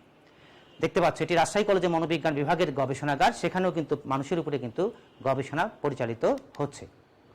উচ্চ মাধ্যমিক শিক্ষার্থী, তোমরা যে মনোবিজ্ঞানে যে ব্যবহারিকটি করবে এটিও কিন্তু পরীক্ষণ মনোবিজ্ঞানের অংশ। খুব সহজ সহজ সিম্পল কতগুলো ব্যবহারিক আছে, খুবই মজার কতগুলো ব্যবহারিক তোমরা দেখতে পারবে। এই ব্যবহারিকটির মধ্য দিয়ে তোমার স্মৃতি পরীক্ষা করা হচ্ছে, অর্থাৎ তোমার স্মৃতিশক্তি কতটুকু আছে সেটি কিন্তু পরিমাপ করার সুযোগটি আছে। এই যে দেখতে পাচ্ছ এই বাচ্চাটি এখানে যে কাজটি করা হচ্ছে সেটি হচ্ছে কি যে বাচ্চাটি একটি পুরস্কার পাবে, কি করলে পরে পুরস্কার পাওয়া যেতে পারে, কোন পর্যায়ে গেলে পুরস্কারটি পাওয়া যায় এবং কতটুকু তার কাজ সমাধান করার পরে পাওয়া যায় তা কিন্তু এই পরীক্ষার মধ্য দিয়ে বের করতে পারা সম্ভব। এবং তোমরা সেই হাতে নাতে সেই কাজগুলো কিন্তু তোমরাই করবে এবং তোমাদের নিশ্চয়ই সেই ফলাফলগুলো পেলে অনেক বেশি তোমাদের ভালো লাগবে প্রিয় শিক্ষার্থীবৃন্দ। এগুলো সবই হচ্ছে আমাদের পরীক্ষণ মনোবিজ্ঞানের আলোচ্য বিষয়। নাম্বার 3 বলেছে চিকিৎসা মনোবিজ্ঞান বা ক্লিনিক্যাল সাইকোলজি। এটি মনোবিজ্ঞানের আরেকটি শাখা। মানুষের যে বিভিন্ন রকম মানসিক সমস্যাগুলো হয় এগুলো কিন্তু সারিয়ে তুলতে হয়। আমরা নানা রকম সাইকোসিস, নিউরোসিস থেকে শুরু করে নানা রকম মানসিক রোগ কিন্তু রয়েছে, এগুলোকে সুন্দরভাবে সেগুলোকে অ্যাড্রেস করা, তার কারণ কি, তার লক্ষণ কি, তার প্রতিরোধের উপায় কি আছে, এগুলো কিন্তু মনোবিজ্ঞানের আলোচ্য বিষয়। কাজেই চিকিৎসা মনোবিজ্ঞানের মধ্য দিয়ে সেই মানসিক রোগগুলোকে কিভাবে সারিয়ে তোলা যায় বা সেগুলোকে ভালো ব্যবস্থাপনার মধ্য দিয়ে নিয়ে যাওয়া হয়, এগুলো কিন্তু মনোবিজ্ঞানের বা মনোবিজ্ঞানীদের আলোচ্য বিষয়। কাজে এটি একটি মনোবিজ্ঞানের পৃথক শাখা, এটি ফলিত শাখাও বটে। শিক্ষা মনোবিজ্ঞান বা এডুকেশনাল সাইকোলজি, শিক্ষা কেন্দ্রিক একটি আলোচনা। প্রিয় শিক্ষার্থীবৃন্দ, শিক্ষা প্রতিষ্ঠানে কি আচরণ করতে হবে, কিভাবে শিক্ষার্থীকে শেখাতে হবে, এগুলো কিন্তু মনোবিজ্ঞানের আলোচ্য বিষয়। এই যে বাচ্চাটিকে শেখাবার চেষ্টা করছে তার মা অথবা তার শিক্ষিকা, কিভাবে তাকে কোনটি কিভাবে শিখতে হবে, এগুলো কিন্তু কতগুলো মনস্তাত্ত্বিক প্রক্রিয়ার মধ্য দিয়ে তাকে শেখাবার চেষ্টা করা হয়। এর মধ্য দিয়ে খুব সহজেই কিন্তু শিশুটি শিখতে পারে। এবং শুধুমাত্র তাই নয়, ক্লাসরুমে কিভাবে তাকে উজ্জীবিত করতে হবে, কিভাবে তাকে পড়াতে হবে, কোন প্রক্রিয়ার মধ্য দিয়ে গেলে পরে সে অনেক বেশি মনোযোগী হবে। পিছনে দুজন দেখতে পাচ্ছ শিক্ষার্থী এই ক্লাসে অমনোযোগী, তাহলে তাকেও নিশ্চয়ই কিন্তু এই ক্লাসরুমের মূল স্ট্রিমের মধ্যে নিয়ে আসতে হবে। এবং আমরা এগুলো কিন্তু মনোবিজ্ঞানের কতগুলো আলোচ্য বিষয়। শিক্ষার্থীকে পুরস্কার দিলে শিক্ষার্থী উজ্জীবিত হয়। দেখতে পাচ্ছ অধ্যক্ষ মহোদয় পুরস্কার দিচ্ছে একাদশের শিক্ষার্থীকে, এটাকে উজ্জীবিত করবার জন্য। এগুলো কিন্তু শিক্ষাক্ষেত্রে কতগুলো আলোচনার বিষয়। এটিকে বলা হয় বলবর্ধক বা পুরস্কার। প্রিয় শিক্ষার্থীবৃন্দ, দেখো পুরস্কার হাতে নিয়ে তারা কিন্তু রাজশাহী কলেজের শিক্ষার্থীরা এখানে দাঁড়িয়ে আছে, মনোবিজ্ঞানের শিক্ষার্থীরা। কাজেই মনোবিজ্ঞান কতটা বাস্তব সম্পর্ক বিজ্ঞান, কারণ আমরা বিশ্বাস করি পুরস্কার শিক্ষার্থীকে উজ্জীবিত করে, তাকে অনুপ্রাণিত করে। এই কারণেই এগুলো কিন্তু মনোবিজ্ঞানের কতগুলো আলোচ্য বিষয়। আমরা চলে এসেছি নাম্বার 5, শিল্প ও সাংগঠনিক মনোবিজ্ঞান। ইতিমধ্যে তোমরা একবার শুনেছো শিল্প মনোবিজ্ঞান বা শিল্পক্ষেত্রে আচরণ। শিল্পক্ষেত্রে আচরণ বলতে আমরা বুঝছিলাম ইন্ডাস্ট্রিতে আচরণ, তাই না প্রিয় শিক্ষার্থী, অথবা কর্মক্ষেত্রে আচরণ। তাহলে কর্মক্ষেত্রে মানুষ কি আচরণ করে, কেন করে, কিভাবে করে, এগুলো কিন্তু মনোবিজ্ঞানের কতগুলো আলোচ্য বিষয়। এবং এগুলো এর জন্যই কিন্তু একটি মনোবিজ্ঞানের শাখা কিন্তু তৈরি হয়েছে। এবং এই কেন্দ্রিক একটি আলোচনা কিন্তু শিল্প এবং সাংগঠনিক মনোবিজ্ঞানে আছে। অর্থাৎ একটি সংগঠন বলতে এখানে একটি প্রতিষ্ঠানকে একটি সংগঠন, প্রতিষ্ঠানে কতগুলো নিয়ম নীতি থাকে, কতগুলো নিয়ম কানুন থাকে, এগুলো কিন্তু আমাদের সবাইকে মেনে চলতে হয়। সেই জায়গা থেকে আমরা বলতে পারি শিল্প সাংগঠনিক মনোবিজ্ঞান কিন্তু মনোবিজ্ঞানের আরেকটি পৃথক শাখা। মানুষের কর্মসন্তুষ্টি, মানুষের মনোবল কিভাবে বৃদ্ধি করা যায়, কিভাবে মানুষ একটি কর্মক্ষেত্রে গিয়ে নেতৃত্ব দেবে, কিভাবে তার পারস্পরিক সবার সঙ্গে আচরণ করবে, এগুলো কিন্তু মনোবিজ্ঞানের কতগুলো আলোচ্য বিষয়। এগুলো বলেছে শিল্প সাংগঠনিক মনোবিজ্ঞানের শাখা। প্রিয় শিক্ষার্থীবৃন্দ, তোমাদের একটু পরিষ্কার করি আজকে যে আমি বিষয়টা ঠিক করেছি সেটি হচ্ছে একদিকে যেমন বিষয়বস্তু পড়েছি, আরেকদিকে শাখাগুলো পড়ছি, অনেক বেশি মিল আছে, অনেক কাছাকাছি। এই জন্যই কিন্তু আমরা এই দুটো শিক্ষণফলকে একটি ক্লাসের মধ্যে যুক্ত করেছি। তোমাদের অনেক বেশি পরিষ্কার হয়ে যাবে, কারণ ইতিমধ্যে কিছুটা কথা শুনেছো। পাশাপাশি সেই আলোচনাগুলোকে নিয়ে কিন্তু পৃথক পৃথক কতগুলো মনোবিজ্ঞানের শাখা দাঁড়িয়ে গেছে। প্রিয় শিক্ষার্থীবৃন্দ, আমরা চলে আসি নাম্বার 6, বিকাশ মনোবিজ্ঞান বা ডেভেলপমেন্টাল সাইকোলজি। ঠিক দেখতে পাচ্ছ একবারে কর্নারে যে বাচ্চাটি আছে, তারপরে বাচ্চাটি আরেকটু বড় হয়েছে, তারপরটি আরেকটু বড় হয়েছে, আস্তে আস্তে আস্তে আস্তে দেখো একদম বয়োবৃদ্ধ পর্যন্ত চলে গেছে। তাহলে এই যে বিকাশ মনোবিজ্ঞান, এই বিকাশ বলতে কি তার শারীরিক বিকাশ, এবং মানসিক বিকাশ। কিভাবে বিকাশ হয় এগুলো কিন্তু মনোবিজ্ঞানীরা গবেষণা করে থাকেন। প্রত্যেকটি পর্যায়ে পর্যায়ে মানুষকে কী আচরণ করতে হয় এগুলো কিন্তু মনোবিজ্ঞানের আলোচ্য বিষয়। প্রিয় শিক্ষার্থীবৃন্দ, কাজেই এই বিকাশ মনোবিজ্ঞান পাঠ করার মধ্য দিয়ে শুধুমাত্র মনোবিজ্ঞানই তুমি জানলে তাই না, তুমি নিশ্চয়ই একটা পর্যায়ে গিয়ে তুমি একটি সংসারে যুক্ত হবে, তুমি নিশ্চয়ই পিতামাতা হবে, তখন কিন্তু তোমার সন্তানকে লালন পালন করতে গেলে তার বিকাশগুলো কি হয়, কিভাবে হয়, কোন পর্যায়ে কী আচরণ করে তা কিন্তু তুমি আজকের এই ক্লাস থেকে কিন্তু জানার সুযোগটি পাবে। এবং তার সঙ্গে যদি তুমি বিজ্ঞানভিত্তিকভাবে সেই বিকাশগুলো বোঝার পরে তার সঙ্গে সেভাবে আচরণ করো তাহলে তার বিকাশটা যত পরিপূর্ণভাবে সুন্দরভাবে হবে, অন্যথায় কিন্তু একেবারে অন্ধের মধ্য দিয়ে ঢেল ছোড়া যেমনটি তেমনটি হবে। কাজেই মনোবিজ্ঞান একেবারে জীবনমুখী শিক্ষা, যা তোমার প্রত্যেকটি কর্মকাণ্ডের মধ্য দিয়ে তুমি পেয়ে যাবে। প্রিয় শিক্ষার্থীদের, আমরা আরেকটু দেখতে পাচ্ছি আমরা স্লাইডটা চেঞ্জ হচ্ছে না, একটু টেকনিক্যাল সমস্যা মনে হচ্ছে আমার কাছে।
প্রিয় শিক্ষার্থীবৃন্দ, তোমরা এতক্ষণ একটু টেকনিক্যাল সমস্যায় হয়েছিল, এখানে নেট পাওয়া যাচ্ছিল না।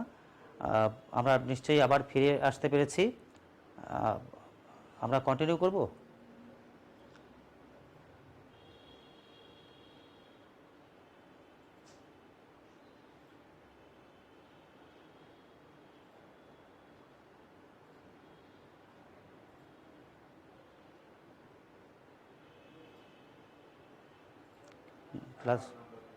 ক্লাস দুইটা আলাদা হয়ে যায় নাই তো?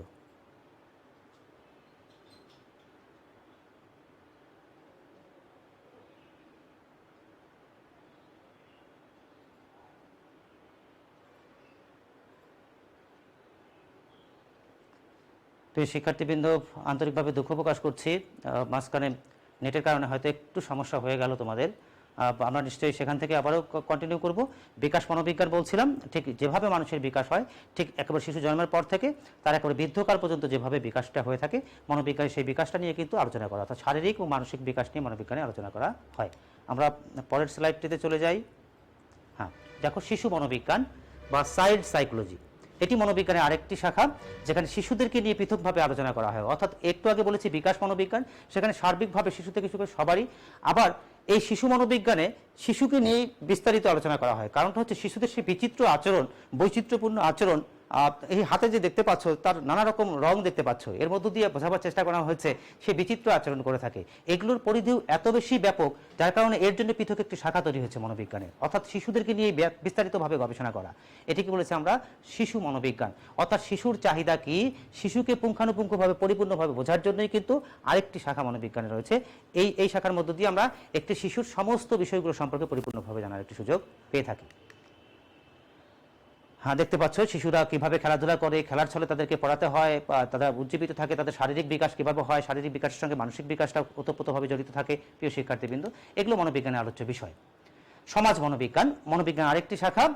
কারণ হচ্ছে যে মানুষকে তো সমাজে আচরণ করতে হয়, কাজেই সামাজিক যে আচরণগুলো এগুলো কিন্তু মনোবিজ্ঞানের ব্যাপক আলোচনার জায়গা। মানুষ কিভাবে নেতৃত্ব দেবে, মানুষ কিভাবে তার প্রচারণার বিষয়গুলো কিভাবে হবে, সামাজিকীকরণ প্রক্রিয়াগুলো কিভাবে হবে, অথবা কিভাবে দল তৈরি হয়, ইত্যাদি বিষয়গুলো কিন্তু মনোবিজ্ঞানের কতগুলো আলোচ্য বিষয়। মানুষ তো আচরণ করে শুধুমাত্র ব্যক্তিগত পর্যায়ে আচরণ করে, মানুষকে সমাজে আচরণ করতে হয়, দলে আচরণ করতে হয়, পরিবারে আচরণ করতে হয়।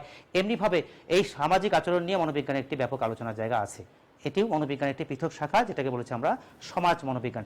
সামাজিক বিভিন্ন মিথস্ক্রিয়ার মধ্য দিয়ে যে আমাদের আচরণগুলো বিভিন্নভাবে পরিবর্তিত হয়, এগুলো বিজ্ঞান ভিত্তিকভাবে আলোচনার একটি শাখা আছে।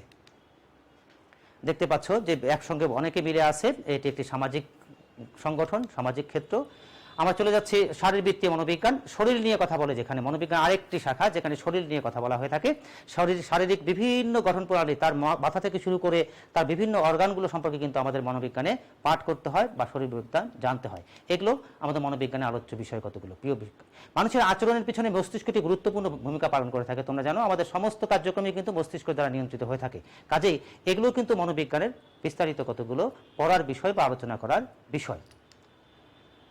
দেখতে পাচ্ছ যে আমরা এই মস্তিষ্ককে আমরা বিভিন্নভাবে কতগুলো ভাগ করেছি, নানা রকম কার্যক্রম যেহেতু হয় সেগুলোকে কিন্তু খুব চমৎকারভাবে বিজ্ঞান ভিত্তিকভাবে কিন্তু আমরা মনোবিজ্ঞানে আলোচনা করবার চেষ্টা করে থাকি। কারণ এই শরীরের সঙ্গে মনোবিজ্ঞানের আচরণের একটি ভিত্তি রচিত আছে, কাজেই এগুলো আমাদের মনোবিজ্ঞানে পাঠ করতে হয়। উপদেশ নির্দেশনা, ইতিমধ্যে বুঝেছ যে উপদেশ নির্দেশ দেওয়ার ক্ষেত্রে মনোবিজ্ঞানীরা ভূমিকা পালন করে থাকে। যে মানুষগুলো সমাজের ঠিকমতো সিদ্ধান্ত নিতে পারে না তার বিভিন্ন কাজের ক্ষেত্রে, তাদেরকে পরামর্শ দেওয়ার ক্ষেত্রে কিন্তু মনোবিজ্ঞানীরা এই কাজটি করে থাকে। প্রিয় শিক্ষার্থীবৃন্দ, ভর্তি থেকে শুরু করে বিভিন্ন ক্ষেত্রে কিন্তু তাকে পরামর্শ দেওয়ার দরকার হয়। কাউন্সিলিং, শিক্ষার্থীদেরকে কাউন্সিলিং করা হয়, মনোবিজ্ঞান বিভাগের পক্ষ থেকে সেই কাউন্সিলিং কাজটি করার চেষ্টা করা হয়ে থাকে।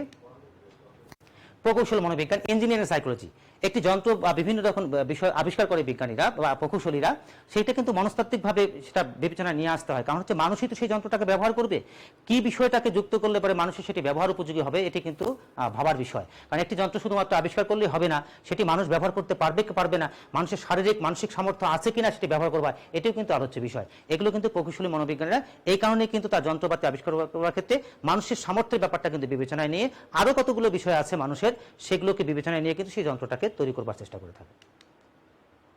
অস্বাভাবিক মনোবিজ্ঞান, মানুষের স্বাভাবিক আচরণ শুধুমাত্র আলোচনা করে না, অস্বাভাবিক আচরণের কি কারণ থাকতে পারে, তার লক্ষণ কি, তার চিকিৎসা কি, সেই আচরণটাকে নিয়ে কিভাবে মানুষ চলতে গেলে সামাজিক কিরকম অবস্থা তৈরি হয়, এগুলো কিন্তু মনোবিজ্ঞানের কতগুলো আলোচনার বিষয়। প্রাণী মনোবিজ্ঞান, শুধুমাত্র প্রাণীদেরকে নিয়ে মনোবিজ্ঞানের একটি শাখা আছে। আমরা ইতিমধ্যে বলেছি শুধুমাত্র মানুষ নিয়ে আলোচনা করে না, প্রাণীদের বিভিন্ন প্রতিক্রিয়াগুলো নিয়ে মনোবিজ্ঞানে গবেষণা করা হয়। এগুলো মনোবিজ্ঞানের কতগুলো আলোচ্য বিষয়। দেখতে পাচ্ছ তুলনামূলক মনোবিজ্ঞানের মধ্যে দেখো সেই মানুষের সঙ্গে প্রাণীর যে তুলনামূলক একটি আলোচনা, সেটিও কিন্তু মনোবিজ্ঞানের আলোচ্য বিষয়। মানুষ কি আচরণ করে, প্রাণী কি আচরণ করে, দুই আচরণের মধ্যে কতটুকু মিল আছে, কতটুকু মিল নেই, সেটাও কিন্তু খুবই সূক্ষ্মভাবে খুঁজে দেখবার চেষ্টা করে মনোবিজ্ঞানীরা। এই জন্য বলেছে তুলনামূলক, মানুষের সঙ্গে প্রাণীর একটি তুলনামূলক আচরণ নিয়ে মনোবিজ্ঞানে গবেষণা করা হয়। পরিসংখ্যান, মনোবিজ্ঞান পড়তে গেলে খুব ক্ষুদ্র পরিসরে পরিসংখ্যান পড়তে হয়। যে কোনো বিজ্ঞান পড়তে গেলেই তার কতগুলো গবেষণা কার্যক্রম থাকলে পরে বিজ্ঞান ভিত্তিকভাবে সেটাকে প্রতিষ্ঠিত করতে হয়। কাজেই পরিসংখ্যান সম্পর্কে গড়, মধ্য, প্রচুরক বা বিভিন্ন রকম কতগুলো টেস্ট সম্পর্কে মনোবিজ্ঞানে পাঠ করার সুযোগ আছে। এই কারণে মনোবিজ্ঞানে আরেকটি শাখা বলেছে পরিসংখ্যান মনোবিজ্ঞান।